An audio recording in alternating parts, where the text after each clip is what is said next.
its end. Well, much more time here, but well, Nepomniachtchi went to take all the pawns of Hikaru Nakamura, but he's nearly getting mated there. Oh well, there is a pawn on g7, so it's like, well, it's hard for both of them. It's hard for Nakamura, first of all. How do you stop the pawn on g7? But on the other hand, Nepomniachtchi has his king on a2, and well, the rook on b8. So you just need, basically you need a rook on a file, and you're winning with black. But well, with more time, it's been a bit more time, but now it's equal time for both of them. It's 12. Well, it's 10 seconds only. 9, 8 for Nakamura. Well, Nakamura is in. Once again, he's in trouble. So king d3, what kind of move is that? So if I simply go f6, rook c3 check, and then just f6, and then it's just f6, and I don't know if black is holding. Black is planning to run with the king back, perhaps. Yeah, f6, no, rook f1. So he's holding like on the, well, it feels like the last possibility to holding. What about rook c7, intending f7? That's what he plays. f7 is coming, so rook a8 check, and rook a7, and that's a nice resource. And now if you move the rook, rook c8, and then it's f7, and then it's f7, and you cannot stop the pawns. Yes, and it's lost for Hikaru Nakamura, so he's gonna have to strike back in order to stay in the match. King d3, and then there is still no perpetual check. Yes, it's queen on g8, rook c2, king a3, and no checks at all, and Hikaru loses his game, and we are back to Adams with Dominguez, if it's still on, and it is. Dominguez had an exchange, an exchange up when we left him. So let's find out what's going on here. Yes, Ian Nepomniachtchi winning 2 in a row, and then he's obviously the huge favorite to go through after this game, but still there is one more game. Well, and Hikaru Nakamura definitely needs to calm his nerves, and well, I don't know if we can switch to the game, because really it's nice to see players' emotions, but we have another very important game which is still on.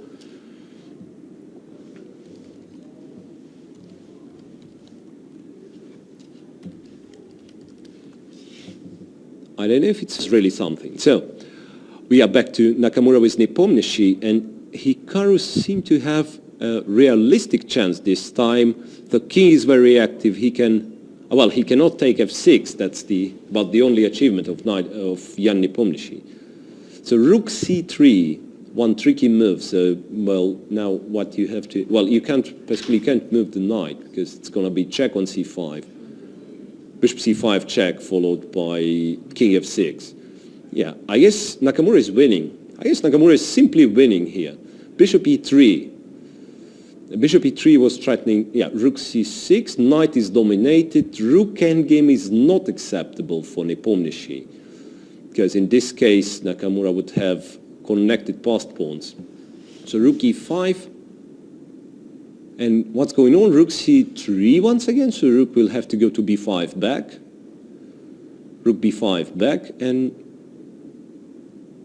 how about breaking through with g5 in this very moment? Because rook is not joining the action, knight is far away, so g5 followed by f6 seems to win for white, isn't it? Just g5, and when pawn takes, it's f6. No, rook c7, he goes for rook c7. And bishop f4 check, and once again it's winning for Nakamura. Now it's just a question if he's going to be precise. Knight d4, well, Ian starts jumping, and it's always dangerous while the knight is on the board. You are easily blundering a fork or something.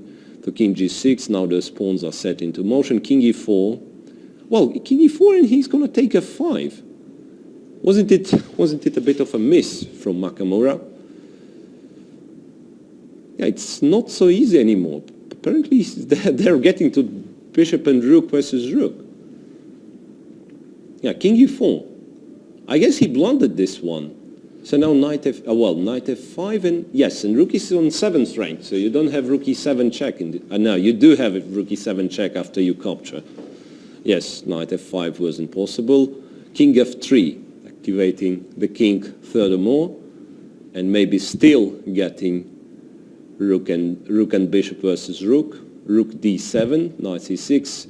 Nepomniachtchi is playing on seconds. Well, this has to be winning after f6. Rook b6, a tricky move. Tricky little move. So now what to do? King g7, escaping any possible checks.